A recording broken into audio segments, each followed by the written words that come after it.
Pois estamos de novo con todos vostedes e damos a boa noite e a benvida a Raúl Santamaría, diputado no Parlamento de Galicia polo Partido Popular, Vilagarcián de Proi, coñecido por todos vostedes. Moi boa noite, benvido, como estamos? Boa noite, moitas grazas. Bueno, mandamoslle un saúdo a Roberto Rodríguez, que non pudo asistir, estaba comprometido para hoxo, pero, bueno, unha indisposición de última hora e ven a sustituílo. Vostede, co cal lle agradecemos tamén o esforzo e o imprevisto que... Nada, para eso estamos. Para eso estamos e para eso está o tema. Como está analizando un mozo como vostede, disculpe o de rapaz, un mozo como vostede, o tema da corrupción en Madrid? Pois a verdade é que é un tema moi complexo, que cada día pois coñecemos... Sí, fora do ámbito xurídico, me refero, ao ámbito social, ou sociolóxico e político. Digamos. Sí, un día que cada vez coñecemos máis datos, saen novos nomes a palestra, o que si teño que dicir é que se isto fixera o Partido Popular, estaría a xente pois nas rúas, habría manifestacións ás 24 horas do día. Aquí parece que todo vale, da igual que saia Ábalos, o anterior secretario xeral do Partido Socialista, que saia o nome do irmán de Pedro Sánchez cun posto que nin el sabe en que consiste, que saia o nome da súa muller. Agora o tema todo do fiscal xeral do Estado e a Fiscalía pois no nivel que está, e a corrupción que ten por parte do goberno central, parece que todo vale con tal de seguir no goberno e de que non goberne o Partido Popular, que eso é o que parece. Os socios de goberno, en vez de, cando o facía o Partido Popular, era moción de censura, ten que haber un cambio, e agora parece que con tal de que non goberne o Partido Popular, nada. Claro, nos dende a nosa visión, que dirá Puigdemont dende ali onde este, claro, el quere que siga gobernando Sánchez porque siguen facendo o que les queren. Claro, si gobernara o Partido Popular ou houbera un cambio de goberno, isto non pasaría. Entonces, esa é a perspectiva que eu vexo da política nacional, que cada día superanse máis, pero cada día seguen no mesmo sitio. Decía hoxe o presidente do seu partido, Alberto Núñez Feijóo, que isto non pasa en ningún outro país, ou que non podría pasar en ningún outro país da UE. Esta situación e que non pasara nada. Claro, é que, como digo, unha situación pois única, que cada día, como digo, supéranse. Isto é máis próximo a un goberno como o de Venezuela, onde pase o que pase, hai unha dictadura que cada vez parece isto unha dictadura cada vez maior, e así é como estamos. En vez de dicir, pois sí, mira, cometimos estes erros, hai estes problemas, parece que todo vale con tal de seguir no goberno. Digamos que o máis doloroso, con independencia do que decidan logo os tribunais, é, digamos, que a tensión que se someten ás institucións, sexa a Fiscalía, sexa o Goberno, sexa. Claro, é que, como digo, chegamos a un límite en que xa se superan pois todas as circunstancias posibles, e que chegan ao máis alto nivel, de dicir que un fiscal xeral do Estado pois dé información confidencial motivada polas decisións dun goberno ou dun partido político, pois quere dicir que o nivel de corrupción interna que hai das institucións por parte do goberno é grandísima. Entón, aí é o que hai que ver, ao nivel que se chega, e, por suposto, as institucións deberían tomar medidas para que isto non suceda. A mesa do Congreso dou luz verde á cuestión de confianza de Junts a Pedro Sánchez, pero, como isto depende solo de Pedro Sánchez, parece ser que isto é como se non pasara nada. Claro, é que isto, por suposto, apoiarán esa iniciativa e se levará a cabo como un lavado de imaxe, porque, ao final, como digo, os socios de goberno, que van querer que este no goberno? Se consiguen todo o que queren con chantaxes, e o goberno, pois, con tal de seguir aí, aceptan. Entón, eu creo que isto é máis pois un mero trámite que non vai supoñer ningún cambio, ou que ten a chave de algún cambio, ou realmente de poñerse a disposición da xente, pois é Pedro Sánchez. O presidente da COE e o de ATA, da Asociación de Autónomos, lóxicamente están en contra da rebaixa do xornada laboral que hoxe aprobou o Consello de Ministros. Que opina vostede desto e que efecto ou cal é a postura do Partido Popular neste caso? A ver, é certo que a rebaixa a 37 horas é un longo proceso que vai ter lugar, parece ser que se vai aprobar no Congreso, pero como dixo Yolanda, pois ata finais de 2025 non vai ter lugar.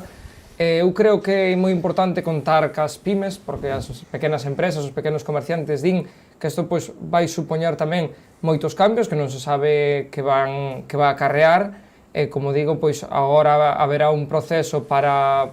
facer pois propostas, para facer alegacións ou diferentes medidas. Como digo, isto é provisional e queda moito para que se... Pero o 90 e pico % do tecido empresarial é pequena e mediana empresa. O sea que o comercio, a hostelería, a panadería, o negocio que sea, teñen 2, 3, 4 traballadores e os horarios... É dicir, eu xe decía un autónomo que dicen, se me faltan horas non podo contratar outro, porque hoxe un salario está sobre os 2.000 euros mes. Claro, é que moitas veces pensamos en que o que cobra o traballador, pero para o empresario, pois é case o doble, ou moitas veces máis que o dobre. Entonces, é unha medida que, como digo, non sei se vai ter cabida, se finalmente vaise levar a cabo ou vanse botar atrás como digo, porque hai moitas empresas que non... Señor Santamaría, Comisión de Investigación Álvaro Conqueiro, a oposición segue criticando a oposición, mira, eu creo que saúlle o tiro por donde non querían,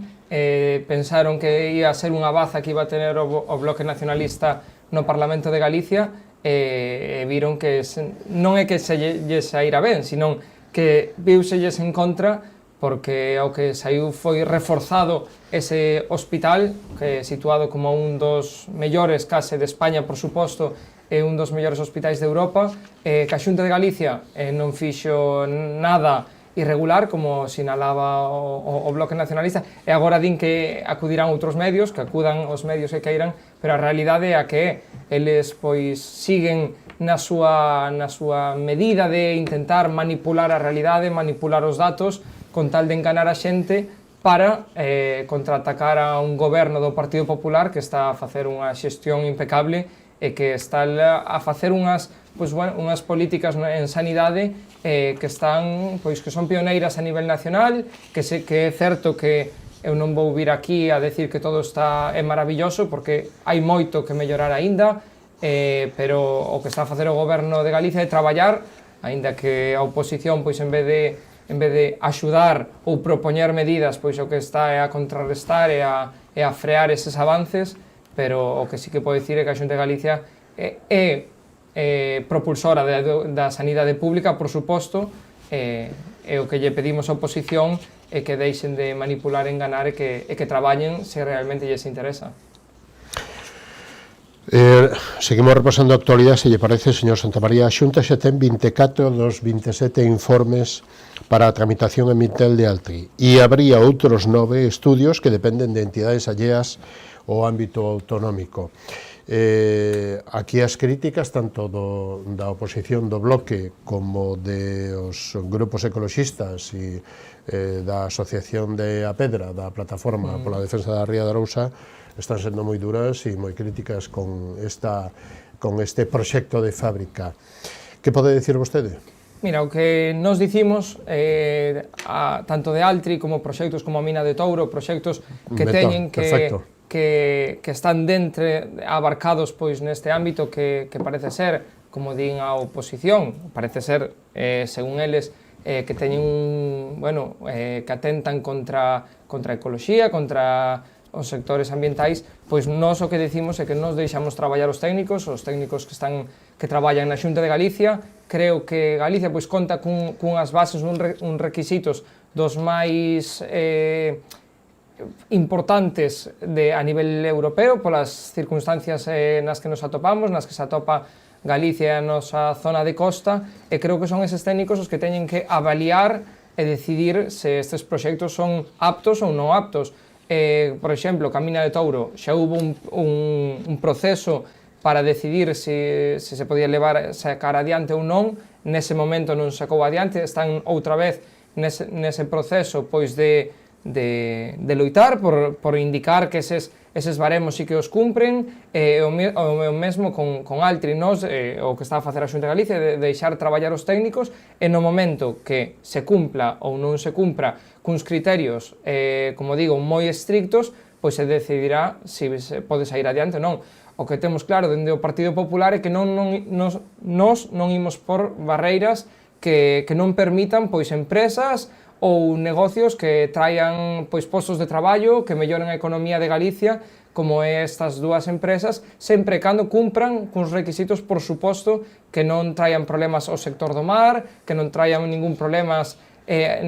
ambiental, esa é a nosa postura, deixar traballar os técnicos que son os responsables e os que coñecen cales son esas pautas, e o que pide a oposición é que é moi grave o que fai o BNG, o que fai o Partido Socialista, que é dicirlle ao Partido Popular que negue, independientemente do que digan estes datos, que neguen que estas empresas poidan instalarse en Galicia. O que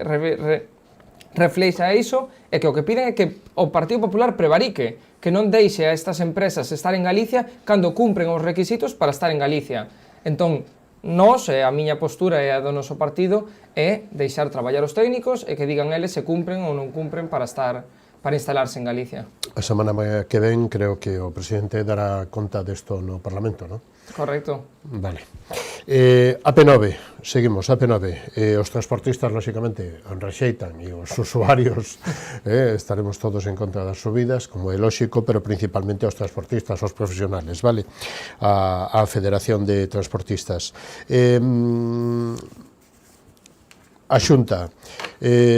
vai pedir, pideu rescate, gratuidade, que ademais hai unha diferencia nas valoracións dos precios, non? Sí, mira, tanto dende o Partido Popular, pero non só do Partido Popular, senón da xente... Sí, de os 30 millóns de euros de diferencia. Da cidadanía de Galicia, pois creo que está todo o mundo de acordo, e os partidos da oposición tamén, así se aprobou por unanimidade no Parlamento de Galicia, esa, pois, pedir a gratuidade e tamén que se lleve o traspaso, o rescate para a comunidade, e parece ser que do Goberno do Estado pois siguen sin facer nada. No anterior mandato do Goberno do Estado pois foron 15 as prórrogas que fixeron nesta lei, agora nesta nova legislatura xa van 18, son 33 prórrogas as alegacións para parar estes trámites, para que non se leve a cabo, o que demostra o abandono que ten o Goberno do Estado con Galicia.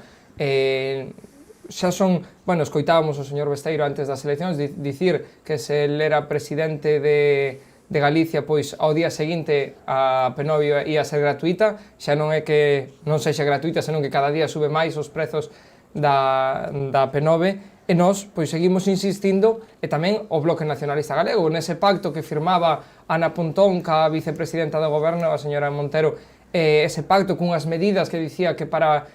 formar parte deses acordos co Goberno, e esa gratuidade da P9, e siguen sin decir nada, siguen sen loitar, e a cambio pois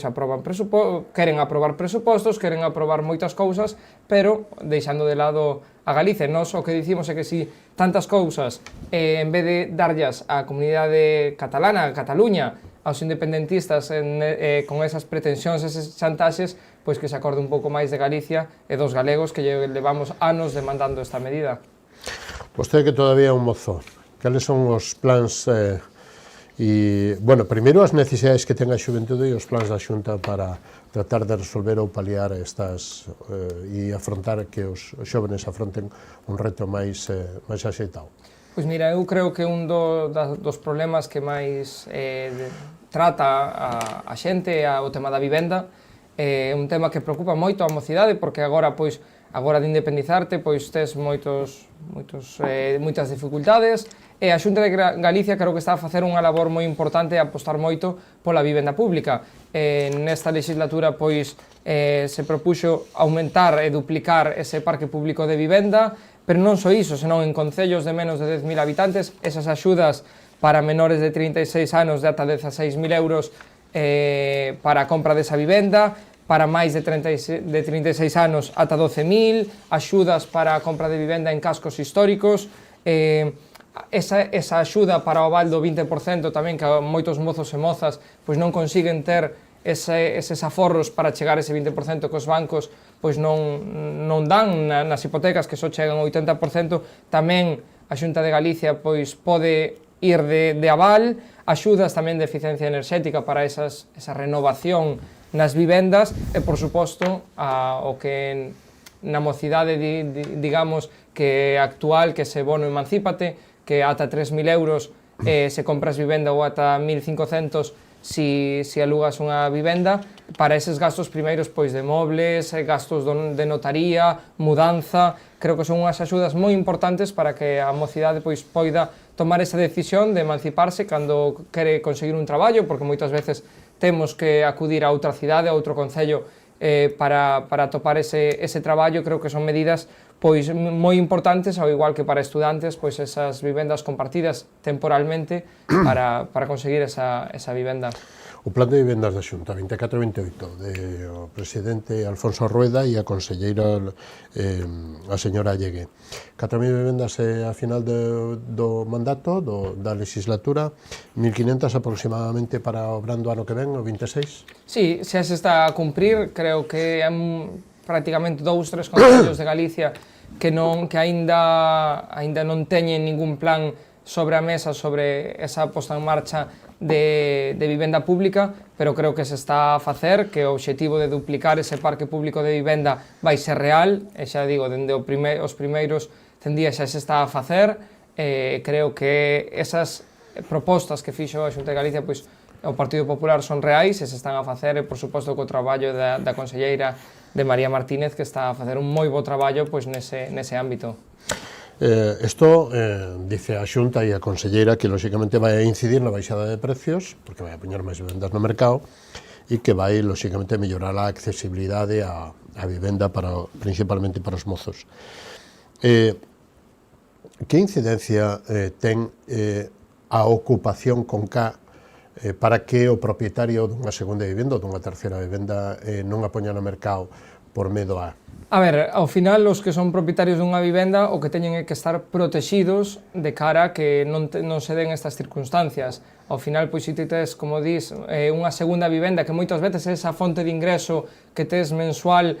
para facer fronte aos teus gastos... Como complemento. Claro, e de repente ves que ocupan a túa vivenda e atopaste indefenso, non tes quen che pague o alquiler, que non podes votalos porque a lei os ampara. Entón, dende o Partido Popular o que pedimos é que haxa moita máis axuda ao que ten esa vivenda que ao quen a ocupa. É certo que hai moitos casos de que son familias pois en risco e que non teñen medios, pero que ten que facer o Estado, o Goberno e as administracións pois buscar unha alternativa para esa xente, pero non perxudicando o propietario, porque ao final sí que é certo que o que consegues pois é que ter vivenda baleira, que preferir non ter a nadie aí a que poida pasar isto e verte indefenso ante a lei, por suposto. E daí pois esas medidas que nos dende que, bueno, que eu non dou crédito pois o que está a pasar estas semanas co Goberno do Estado e con esa lei, con ese paquete de medidas que din que o Partido Popular e que ademais atrevan a decir que o Partido Popular non quere subir as pensións, que o Partido Popular non quere os bonos gratuitos de tren. Non, o que o Partido Popular non quere é que nun paquete de 85 medidas metan o que lles dé a gana, os chantaxes que lle fan outros. Nós o que pedimos é, nós estamos de acordo con estas medidas, igual que cando a Xunta de Galicia, o Partido Popular leva ao Parlamento os presupostos e hai moitísimas medidas e o BNG, o Partido Socialista, votan en contra, eu creo que non están en contra da educación gratuita, que non están en contra dun centro de saúde en Vila García, que non están en contra dun novo hospital, senón que están en contra pois de parte desas medidas, e por eso vota en contra, igual que o Partido Popular a nivel nacional, vota en contra dun paquete de 80 e pico medidas que, como vemos, podía baixalas a 30 e pico, e bueno, aí se ve que o Partido Popular vai votar que sí, porque a prioridade do Partido Popular, claro que é os pensionistas, claro que é o transporte, pero como se ve, pois non está a favor deses chantaxes por parte do Goberno do Estado. A Xunta meterá desde xaneiro a venta de vivenda protexida no mercado libre para evitar a especulación e pasará de 30 anos, que está agora, a 50 anos. Eso pode ser un bo, digamos que, unha boa lei, unha boa norma, non? Claro, todo o que sexa, pois, promocionar esa vivenda, promocionar, pois, todo o que sexa... E asegurar a evitar a picardía, non? Claro, todo o que sexa, pois, controlar e solucionar estes problemas, pois vai vir moito mellor, claro que sí. E que habrá a lei que permita transformar os baixos comerciais ou os baixos de vivenda que estaban a outros usos en vivendas, este é unha boa, claro, por suposto, unha boa lei e principalmente para moitas, incluso para moitos povos pequenos ou centros urbanos pequenos, porque non hai nada peor que ver un local cerrado, non? Claro, E abandonado. E ademais, agora que pois, as tecnoloxías, o comercio, pois, a través das redes, fai que moitos comercios teñan que pechar as portas, que nos centros pois, das cidades, ver baixos valeiros, baixos que ademais tiñan durante moitísimos anos a actividade, pois, ver os valeiros, ademais de que perde valor os propios establecementos pechados e que devalúan, perden esas características, pois sempre que se lle poida dar un novo uso e aún por encima colaborar con esa demanda de vivenda que hai hoxe en día, pois claro que é unha solución moi importante e que o que pedimos tamén é que concellos non limiten esa posibilidade porque creo que a xente así o pide tamén, que permitir esa vivenda nos baixos e nós pois estamos completamente de acordo. Bueno, un minutiño para Villagarcía, política municipal ou a política da Xunta, os investimentos da Xunta en Vilagarcía, o hospital, agora o Mollo Ramal, o centro de peregrinación para navegantes. Por suposto, eu creo que dende sempre a aposta pola Xunta de Galicia por Vilagarcía é notoria. Este ano pois vai ter lugar, xa empezarán as obras tamén do centro de saúde, máis de 10 millóns de euros para ese centro de saúde que a Xunta de Galicia consideraba que necesitaba Vilagarcía, melloras tamén nas instalacións do Hospital do Salnés, a nova estación para peregrinos no Muelle do Ramal, o saneamento, que é competencia municipal, pero a Xunta de Galicia 30 millóns de euros nese saneamento e neses tanques de tormenta, incluir o novo albergue tamén na rede de albergues da comunidade autónoma, é dicir, que son moitísimas. Bueno, se va a estudar agora co Concello tamén, vimos de aprobar nun pleno esa estación intermodal entre a estación de autobús e tren, a aposta, como digo, por Vilagarcía dende a Xunta de Galicia, pois é moi importante, aínda que haxa o alcalde que diga que non é así, pero os datos están aí, as propostas e as iniciativas que leva a Xunta de Galicia por Vilagarcía, pois están aí. Señor Santamaría, con que lle gustaría rematar este análisis hoxe? Con algo do que dixo, con algo que non lle preguntín, remarcar algo? Non, eu simplemente dicir que a oposición, eu creo, quizás son novo en política, ou levo na política autonómica menos tempo, pero dicir á oposición que realmente fagan unha oposición proactiva, que traballen realmente polos galegos e galegas, que deixen de manipular, que deixen de mentir, e que realmente, si din que traballan tanto polo sector, pois que así o fagan, que deixen traballar a quen ten que traballar para leválas a cabo, e que, bueno, que fagan caso un pouco aos resultados das eleccións, que foi que deron o apoio, esa maioría absoluta ao Partido Popular para que goberne, e a eles pois deronlle a oposición, e que fagan esa oposición constructiva que permita pois seguir mellorando, porque hai moitas propostas da oposición que seguramente se poidan escoitar, que se poidan levar a cabo, pero se fan esa labor. Se fan a contraria, pois o que fan é perxudicar os sectores, e nós, pois o que decimos é que nos deixen traballar, que eu creo que Galicia vai moi ben, que estamos pois nos postos altos en moitísimos ámbitos a nivel nacional, e que así continuaremos, e que só levamos un ano de legislatura, e veñen 3 anos pois moi bons de xestión, de traballo e de moitas medidas que se van levar a cabo para a mocidade e para todo o mundo. Pois lle agradecemos moito que se haya acercado xe hasta aquí e que, bueno, pois incluso superou as expectativas do señor Rodríguez. E un saludo para o señor Rodríguez. Hasta unha vindeira ocasión, señor Santamaría, moitísimas gracias e moi boa noite. Moitísimas grazas por convidarme. Nos vamos a publicidade e na man dos copatrocinadores volvemos e recibimos a Francisco Suárez Puerta, portavoz do Partido Socialista no Concello de Ribeira e segundo teniente alcalde neste Concello, para analizar a política, a actualidade